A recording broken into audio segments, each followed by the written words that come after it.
بالکल ये बहुत अच्छा ये आपने इंट्रोडक्टरी और बहुत अच्छा तजिया पेश किया अब्दुल वाहिद साहब। मैं शुक्रगुजार हूँ आपका और मैं इस्तकबाल कर लेता हूँ। मेरे साथ दो और ख़ास मेहमान जुड़ गए हैं। हमारे साथ जुड़ गए हैं सीनियर पॉलिटिकल एनालिस्ट, माहिर तालीम, माहिर कानून जनाब एडवोकेट राशिद रिजवी साहब, जो कि मिडल ईस्ट पे बड़ी गहरी नज़र रखते हैं और बहुत ही शानदार तरीके से अपना तजिया पेश करते हैं। मैं उनका इस्तकबाल करता हूँ। इसके साथ साथ हमारे प्रोग्राम के चेयरपर्सन, वो मतलब ये मुस्तकिल सदर हैं, तो मैं उनका भी इस्तकबाल करता हूँ।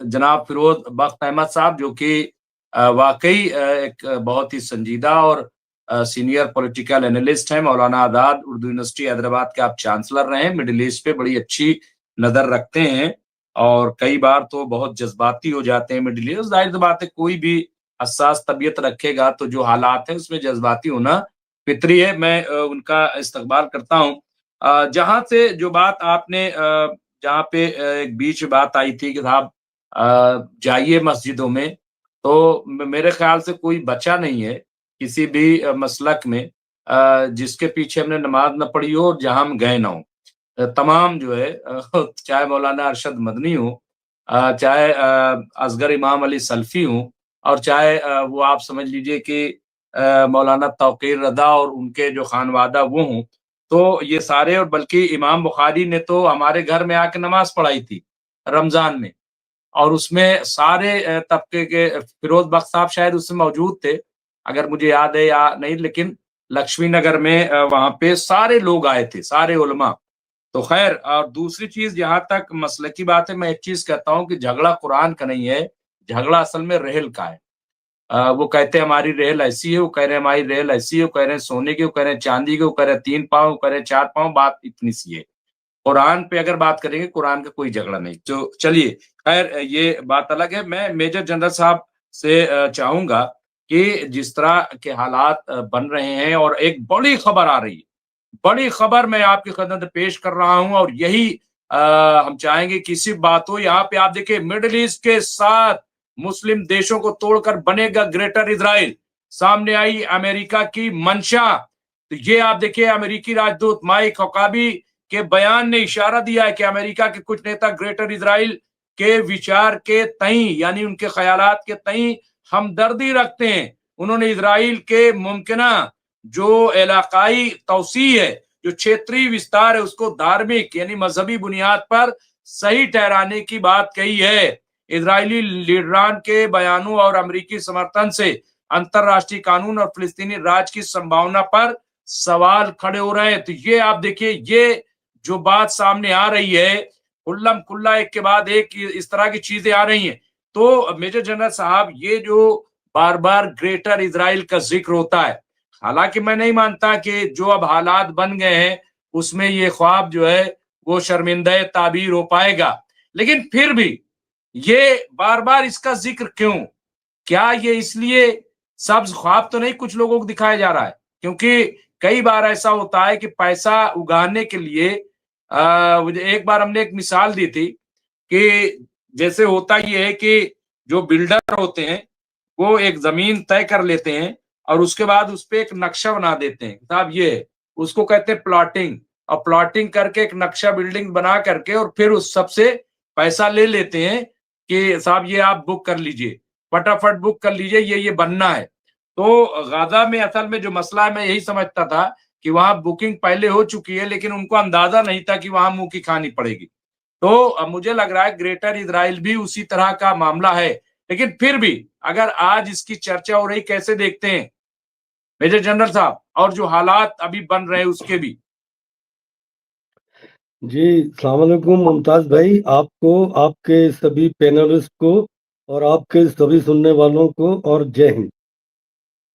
देखिए, मैं पहले अभी जो अब्दुल वाहिद साहब बोल रहे थे, इन्होंने बड़ी अच्छी बातें कही हैं और मैं अपनी बात की शुरुआत इन्हीं से करता हूं कि जब माइक हकाबी, जो अभी अमेरिका के एम्बेसडर इजराइल के अंदर बना के भेजे गए हैं, वो सबसे ज्यादा हार्ड लाइन क्रिश्चियन ज़ायनिस्ट हैं। और जैसे मैंने पिछली बार भी कहा था कि उनकी हमदर्दी अमेरिका से नहीं बल्कि इजरायली स्टेट के साथ है, और वो अपने हार्ड लाइन व्यूज के लिए जाने जाते रहे हैं। तो उनकी जो तकर्रुरी थी वो भी इसी बात की तरफ इशारा करती थी कि जो डोनाल्ड ट्रंप है उनकी अनकंडीशनल फुल सपोर्ट इजराइल के साथ रहेगी। अब इन्होंने कार्ल टकरसन को, जो अमेरिकन जर्नलिस्ट हैं, उन्हें इंटरव्यू दिया था। उस इंटरव्यू में उसने इससे सीधे सवाल किया, बाइबल कोट करते हुए, कि भाई यहाँ से यूफ्रेट्स से लेके नाइल तक का सारा इलाका गॉड ने अब्राहम और उसके डिसेंडेंट्स और उनकी औलादों के नाम किया।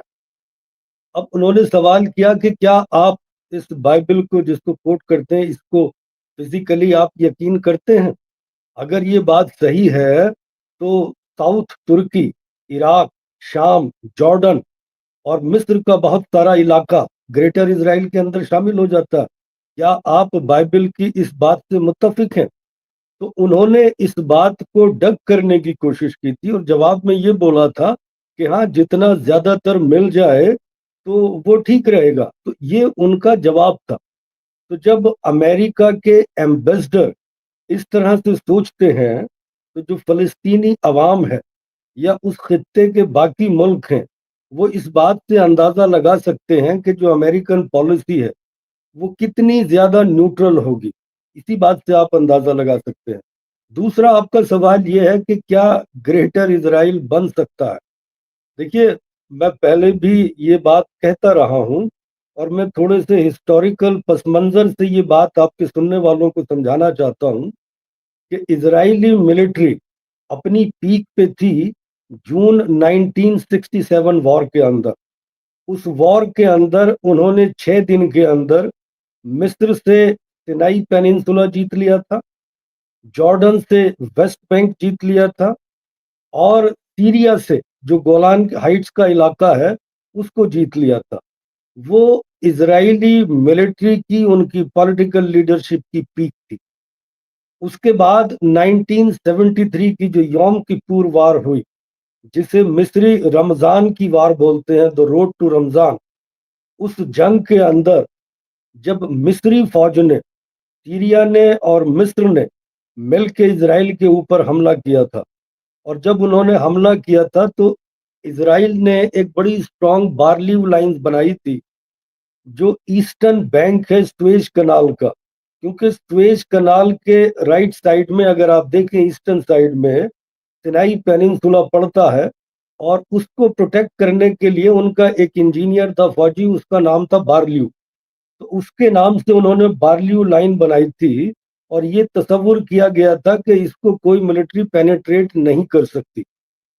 और जब मिस्री आर्मी को ऑर्डर मिला कि आपने इस बारलीव लाइन को क्रॉस करना है और इजराइल के ऊपर हमला करना है, उन्हें भी सिर्फ हमले से 1-2 घंटे पहले ही बताया गया था। उससे पहले जो अनवर सादात थे प्रेसिडेंट मिस्र के, उन्होंने अपनी फौज को ये हुक्म दिया था कि वो रेगुलर एक्सरसाइज करते रहते थे स्वेज कनाल के अंदर। और वो यौम किप्पूर था, उसमें ज्यादातर इजरायली मिलिट्री ऑफिसर्स जो थे वो छुट्टी पे हुआ करते थे। तो जो वहाँ की प्राइम मिनिस्टर थी उस वक्त में, मेरे ख्याल से गोल्डा मायर प्राइम मिनिस्टर थी, उन्हें भी आधे घंटे पहले ये इत्तला मिली थी कि मिस्र की आर्मी हमला करने वाली है। उन्होंने अमेरिका से, सब जगह से बात की कि किसी तरह इस हमले को रोका जाए, लेकिन उन्होंने उसको नहीं रोका और हमला किया। और एक बड़ा दिलचस्प किस्सा है, मोहम्मद हुसैन हैकल ने अपनी बुक में लिखा है द रोड टू रमजान। उन्होंने पूरी उस जंग का वाकया उसमें लिखा है। उसमें वो बताते हैं कि जो मिस्री आर्मी है, उन्होंने स्वेज कैनाल से ऐसे हार्ड पाइप बनाए थे जिससे बहुत तेजी से पानी जाता था, और उस पानी से ही उन्होंने रेत की दीवार बनाई थी, उसको नेस्तो नाबूद कर दिया था, और उसे क्रॉस करके सिनाई पेनिनसुला की तरफ वो आगे बढ़ गए थे। और इसी तरह जो सीरिया के प्रेसिडेंट हाफिजुल असद थे, उन्होंने गोलान हाइट की तरफ से हमला किया था इजराइल के ऊपर। लेकिन जब वो मिस्री फौजें और सीरियन फौजें दोनों तरफ से आगे बढ़ रही थी इजराइल के अंदर, वहां की मिलिट्री चीफ थे जनरल अहमद इस्माइल। मेरी नज़र में उनसे एक बड़ी टैक्टिकल या स्ट्रेटेजिकल मिस्टेक ये हुई कि आगे बढ़ने के बाद उन्होंने कहा कि हम कुछ दिन रुक जाते हैं और ये हमारा प्रिपरेशनल पॉज है, हम काफ़ी आगे तक सिनाई के अंदर घुस गए हैं और हमारी फौज पीछे से पैकअप कर ले, हमारी को ज्वाइन कर ले, उसके बाद हम फर्दर आगे बढ़ेंगे। वो एक बड़ी स्ट्रेटेजिक मिस्टेक थी, जिसके बाद से जो इजरायली आर्मी को रिकू करने का मौका मिल गया, अपने आप को रिऑर्गेनाइज करने का मौका मिल गया। और उस वक्त में जनरल एरियल शेरोन थे, उन्होंने वहाँ के जो उस वक्त के चीफ थे उनसे परमिशन लेके कहा कि मुझे इजरायली आर्मी के बेस्ट लोग दीजिए और मैं इधर से जो रेड सी की तरफ से क्रॉस करके सीधे मिस्र के ऊपर अटैक करूंगा। और वो बड़ी जबरदस्त लड़ाई हुई थी, उसमें 400 से ज्यादा उसके फौजी मारे गए थे जनरल एरियन शेरोन के साथ, और अमेरिका की जो फुल एयर सपोर्ट थी उन्हें मिली। तो एक तरह से वो वॉर जो थी स्टेलमेट में खत्म हुई। और उस वॉर के स्टेलमेट में ये तय किया गया, जो मिस्र के सदर थे अनवर सादात, उन्होंने अमेरिका के और इजराइल के साथ कैंप डेविड समझौता करके वो डील कर ली, और जिसमें ये तय हुआ कि जो इजराइल है वो सिनाई पेनिनसुला से अपना कब्जा छोड़ लेगा और अपने बॉर्डर पे वापस चला जाएगा। लेकिन इसके बदले जो उसने ये बोला कि उसने ट्रीटी की इजराइल के साथ, और वो जो फ्रेंडशिप की ट्रीटी की उससे मिस्र, जो बाकी अरब दुनिया थी, उससे अलग थलग पड़ गया। और जो वो प्रोटेक्ट करते थे फिलिस्तीनियन या अरब राइट्स को, उससे हट के उन्होंने कंप्रोमाइज कर लिया। तो ये एक उसका बहुत बड़ा नुकसान जो यहाँ की मज़ामती या फिलिस्तीनी या अरब कॉज था, ये उसको हुआ था उस डील के बाद से। और 1982 के अंदर वहां से फौजें वापस चली गई थी इजराइल की, और इसी से नाराज होके वहां का जो जमा इस्लामिया ग्रुप था, उसके एक बंदे ने इनको अनवर सादात को 1981 में असैसिनेट भी कर दिया था। उसके बाद फिर वहां पे हुस्नी मुबारक आए, और जैसा भी फिलिस्तीनियों के साथ इजरायली एक्शन लेते रहे गजा के अंदर या वेस्ट बैंक के अंदर, मिस्र की सरकार ने कभी कोई कदम नहीं उठाया, और वो उनका पैटर्न आज भी जारी है। लेकिन इसके बाद हम आते हैं, देखिए, इजरायली मिलिट्री के ऊपर। तो जो 1973 में इजरायली मिलिट्री को वहां पे जोल्ट मिला, उनकी वो पोजीशन फिर नहीं रह गई थी जो 1967 के अंदर थी। उसके बाद इजराइल ने 1982 के अंदर जो पीएलओ थी, फिलिस्तीन लिबरेशन ऑर्गेनाइजेशन, उसका हेडक्वार्टर बेरूत में हुआ करता था, उन्होंने 1982 में बेरूत पे हमला किया और बड़ी तेजी से उन्होंने बेरूत को अपने कब्जे में ले लिया लबनान के अंदर। तो वहां पे फिर यासिर अराफात को उनके साथ समझौता ये हुआ कि वो अपने सारे लोगों के साथ इस बेरूत के इलाके को खाली करेंगे, और उन्हें मुंतकल कर दिया गया ट्यूनीशिया के अंदर, उनका हेडक्वार्टर वहां पे शिफ्ट हो गया। तो ये अगर आप देखें, देखिए, एक नजरिया देखने का और भी है कि जैसे यासिर अराफात की जो ऑर्गेनाइजेशन थी, वो एक तरह से पीएलओ सेक्युलर थी, और वो वहां से इस तरह से मुकाबला नहीं कर पाए इजरायली आर्मी का, जैसा कि बाद में जो मज़ाहमती ग्रुप्स पैदा हुए ईरानी इनकलाब के बाद से, खासतौर से हिजबुल्लाह और हमास, ये क्योंकि एक रिलीजन से और एक पॉलिटिकल इस्लामिक आइडियोलॉजी से इंस्पायर्ड थे, तो इनके अंदर लड़ने का और जान देने का जज्बा कहीं बेहतर था। और जब हिजबुल्लाह बनी, हिजबुल्लाह जब इजरायली मिलिट्री साउथ लबनान के अंदर थी, बेसिकली उनका मुकाबला करने के लिए ही हिजबुल्लाह खड़ी हुई थी वहां पे। और उन्होंने धीरे धीरे इतनी बहादुरी से इजरायली मिलिट्री का मुकाबला किया, बहुत सारी लेटेस्ट टेक्नोलॉजी उन्होंने इजाद की। और ये जो अभी पैटर्न आप देखते हैं कि जो भी एक्शन होता है उसके अंदर वो अपनी वीडियो या फोटोग्राफ बनाते हैं, जैसे हमास ने भी इस 2 साल जंग में किया, और वो अपना वर्जन दुनिया को देते रहे। इसकी सबसे पहले शुरुआत हिजबुल्लाह ने लबनान के अंदर की थी। उन्होंने कैमरामैन को उस वक्त में, क्योंकि ये वीडियो वगैरह का नहीं होता था, तो अपने हर ऑपरेशन के साथ उन्होंने कैमरामैन को लगा रखा था। उन्होंने मुजाहिमत की वजह से जुलाई 2000 में इजरायली मिलिट्री को साउथ लबनान छोड़ के पीछे हटना पड़ा था और वापस इजराइल में आना पड़ा था। इसी तरह से जो गजा है इसके ऊपर भी इजरायली मिलिट्री का पूरी तरह से कब्जा था। यहाँ पे इजरायली बस्तियां आबाद थीं और 1987 में हमास की बुनियाद रखी थी शेख अहमद यासीन ने, जिनके फाउंडिंग मेंबर्स के अंदर याह्या सिनवार भी थे। तो इन लोगों ने एक बड़ा वाकया हुआ था। एक अमेरिकन जू था बारूच गोल्डस्टाइन, उसने मस्जिद के अंदर नमाज पढ़ते लोगों पे गोली चला दी थी और तकरीबन 38 नमाजी उसके अंदर शहीद हुए थे। तो उसके बाद से इस जो हमास है इसकी बुनियाद रखी गई थी वहां पे, और इन्होंने रेसिस्टेंस को अपना हथियार बनाया। उसके बाद जब 1993 में यासिर अराफात ने ऑस्लो पीस अकॉर्ड साइन कर लिए, तो जो हमास थी फिर भी उसने मज़ाहमत का रास्ता अपना जारी रखा। और आप देखेंगे कि जिस तरह से हिजबुल्लाह ने इजरायली मिलिट्री को साउथ लबनान से निकाल के भगाया, उसी तरह हमास ने अपने रेसिस्टेंस के जरिए उनका मुकाबला करते रहे और उन्हें गजा से निकाल के बाहर किया। 2005 में इजरायली मिलिट्री गजा छोड़ के बाहर आ गई। उसके बाद अगर आप देखें कि इजरायली मिलिट्री का ज्यादातर सामना इन दो मज़ाहमती ग्रुप से हो रहा है। जो नेशन स्टेट हैं जैसे सीरिया है, या उसके अलावा मिस्र है, या उसके अलावा इराक या जॉर्डन रहे, इनके साथ उनकी लड़ाई फिर कभी नहीं हुई। इनकी जो लड़ाई हुई है इन मज़ाहमती ग्रुप से हुई है, और हर झड़प के बाद ये मज़ाहमती ग्रुप तेज ज़्यादा ताकतवर होते गए। और सबसे बड़ा जो एक डायरेक्ट लड़ाई मैंने पिछली बार भी बोला था, 2006 में जो 34 दिन की जंग हिजबुल्लाह के साथ इजराइल की हुई थी, इससे पहले ये सारे ग्रुप गुरिल्ला टैक्टिक्स से लड़ाई लड़ते थे, लेकिन पहली बार वो आमने सामने की लड़ाई हुई थी हिजबुल्लाह और इजराइल के सामने। और इजराइल का कहना था कि हम जो है लिटानी रिवर तक पहुंचेंगे। लिटानी रिवर तो क्या, हिजबुल्लाह ने उन्हें बिनते जबील तक में जमने नहीं दिया।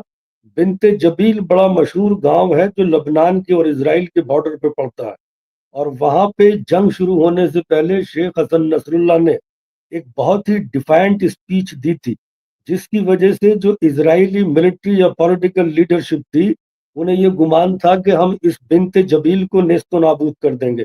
लेकिन 34 दिन की जंग के बाद भी सबसे मुजाहिमत सबसे ज्यादा मुजाहिमत हिजबुल्लाह उसी बिनते जबील के अंदर इजरायली मिलिट्री की करते रहे थे। तो वो एक बहुत बड़ा एक साइकोलॉजिकल उसका इफेक्ट पड़ा। उसके बाद फिर हमास के साथ इनकी 2008-9 में लड़ाई, फिर 2014 में लड़ाई हुई। और देखिए याह्या सिनवार, उन्हें गिरफ्तार कर लिया गया था तकरीबन 1988 के अंदर, और फिर वो इजराइल की कैद में रहे तकरीबन 23 साल। और इजराइल ने हमास ने 2006 में एक ऑपरेशन करके एक इजरायली मिलिट्री पर्सनल था जिसका नाम था गिलाद शली, उसको अगवा करके वो लेके आ गए थे गजा के अंदर। और इजरायली मिलिट्री अपनी तमाम तर ताकत के बावजूद अपने उस फौजी को हमास से नहीं छुड़ा पाई थी, और 2011 के अंदर उन्हें डील करनी पड़ी फिर हमास के साथ, और 1000 से ज्यादा हमास के जो प्रिजनर थे उस एक कैदी के बदले में इजरायली सरकार को छोड़ने पड़े। उनके अंदर याह्या सिनवार भी थे। मैं एक जो इजरायली उनका इंटेरोगेटर था उसका इंटरव्यू पढ़ रहा था।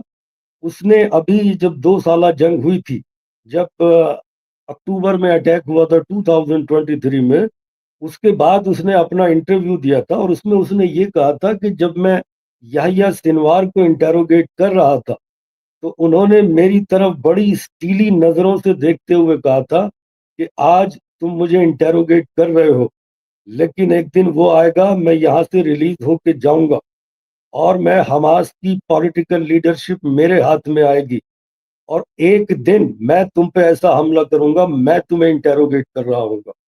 उसने लिखा कि मैं वहीं रहता था किब्बुट्स में जो कि गजा के बॉर्डर पे था, लेकिन उस दिन मैं वहां नहीं था, तेल अवीव में या गालिबन जेरूसलम के अंदर था। अदरवाइज आज मुझे याह्या सिनवार इंटेरोगेट कर रहा होता अपनी टनल्स के अंदर। तो ये उसकी लीडरशिप की क्वालिटी थी। اور آپ اگر دیکھیں جو اس نے آپریشن لانچ کیا 7 اکتوبر 2023 کو، وہ ملٹری ہسٹری میں ایسے بڑے کم موقع آتے ہیں جو اتنا بہترین آپریشن، اتنا انجینول، اتنا بولڈ اور آڈیشیس آپریشن ایک بہت چھوٹی سی فورس نے پلان کیا ہو، اور اس خطے کی سپر پاور کے خلاف اتنا بڑا آپریشن لانچ کیا ہو، اور اس کے 22 علاقوں پہ قبضہ کر لیا تھا، جو کہ بہت ہی انتھنکیبل ہے۔ کوئی بھی ملٹری پلانر تھنکر اس بات کی اینٹیسپیٹ ہی نہیں کر سکتا تھا کہ اتنا زبردست حملہ ہوگا۔ اور میں آپ سے پہلے بھی کہتا رہا ہوں کہ یہ حملہ اور اس کے بعد کی 2 سال کی جو جنگ ہوئی ہے، جس میں حماس مسلسل کھڑی رہی اور ان کا سامنا کرتی رہی، یہ آنے والی دنوں میں ملٹری ہسٹری میں ہر ملک کے اندر پڑھایا جائے گا اور اس کو دیکھا جائے گا۔ اور یہی بات یحییٰ سنوار نے اپنے انٹرویو میں کہی تھی کہ ایک دن آئے گا اس جنگ کی تاریخ ساری دنیا اپنی کتابوں کے اندر پڑھے گی۔ تو وہی جو انہوں نے حوصلہ اور جذبہ پیدا کیا، آج بھی وہ جذبہ قائم ہے۔ اور میری نظر میں، جیسے میں پہلے بھی کہتا رہا ہوں، کہ اسرائیل اپنے پیک پہ جون 1967 میں پہنچ گیا تھا۔ اس کے بعد 73، 82، 2000، 2005، 2008، 9، 2014 اس کی پاور مسلسل ڈکلائن پہ ہے۔ اور اس 2 سالہ جنگ کے اندر نہ صرف اسرائیل کی پوری طاقت، بلکہ امریکہ کی پوری طاقت، اس کی پولیٹیکل ملٹری سپورٹ، اس کی ڈپلومیٹک سپورٹ، اس کی آرمز اور ایمونیشنز کی سپورٹ، اور سارے یوروپینز کی، اور اس کے علاوہ اس عرب خطے میں بھی ان کے اتحادیوں کی تمام تر مدد کے باوجود یہ حماس کو نیوٹرلائز نہیں کر پائے ہیں۔ تو یہ جو گریٹر اسرائیل لوگ سوچتے ہیں، یہ ان کے لیے خواب ہی رہے گا۔ تاریخ بدل چکی ہے، ملٹری بیلنس بدل چکا ہے، اور اس خطے کی جیو پالیٹکس بڑی تیزی سے بدل رہی ہے۔ اور ابھی تک یہ جتنی بھی کوششیں کر رہے ہیں، نیتن یاہو پچھلے 2 سال میں، اپنی 2 سال سے زیادہ کے عرصے میں اپنی عوام کے سامنے ایک بھی چیز ایسی نہیں پیش کر پایا ہے جسے وہ اسرائیل کی فتح کے طور پہ پیش کر سکے۔ اور آج بھی وہ اس ایلیوسیو فتح کی تلاش میں ہے کہ کوئی تو اسے ایسا موقع ملے جسے وہ اسرائیلی عوام کے سامنے اپنی فتح کے طور پہ بیچ سکے اور آنے والے الیکشن میں الیکشن جیت سکے۔ لیکن ابھی تک وہ یہ حاصل نہیں کر پایا ہے، اور میرے اسسمنٹ میں جتنے بھی فیکٹرز ہیں، اس کے بعد اس کا ڈکلائن ہی ہے، اسے ملنے والا کچھ نہیں ہے۔ اگر وہ اس فورس کو نہیں نیوٹرلائز کر پایا، تو جیسا کہ خامنہئی صاحب نے کہا تھا کہ حماس کو تو قابو کر نہیں پا رہے اور اسرائیل سے لڑنے کا خواب دیکھتے ہیں۔ تو یہ میری اسسمنٹ ہے، مطلب آپ کے سبھی سننے والوں کے لیے۔ مجھے کسی بھی اینگل سے نہیں لگتا کہ امریکہ یا اسرائیل اس پوزیشن میں ہے وہ گریٹر اسرائیل بنائے، بلکہ میری نظر میں اسرائیل کا فیوچر خود خطرے میں ہے۔ کیا اسرائیل اپنی تاریخ کے 100 سال پورے کر پائے گا؟ اس میں بہت بڑا مجھے شبہ لگتا ہے۔ اس سے پہلے جو کروسیڈرز آئے تھے، انہوں نے اکرا کے اندر جو ناردرن اسرائیل کا حصہ ہے، کروسیڈ کنگڈم قائم کی تھی، جسے بیٹل آف 1187 میں جو سلطان صلاح الدین ایوبی ہیں انہوں نے ختم کر دیا تھا۔ اور وہ کروسیڈر کنگڈم بھی اپنے 100 سال مکمل نہیں کر پائی تھی۔ اس کے بارے میں دیکھنا ہے کیا یہ 100 سال مکمل کر پاتے ہیں؟ جی ممتاز بھائی۔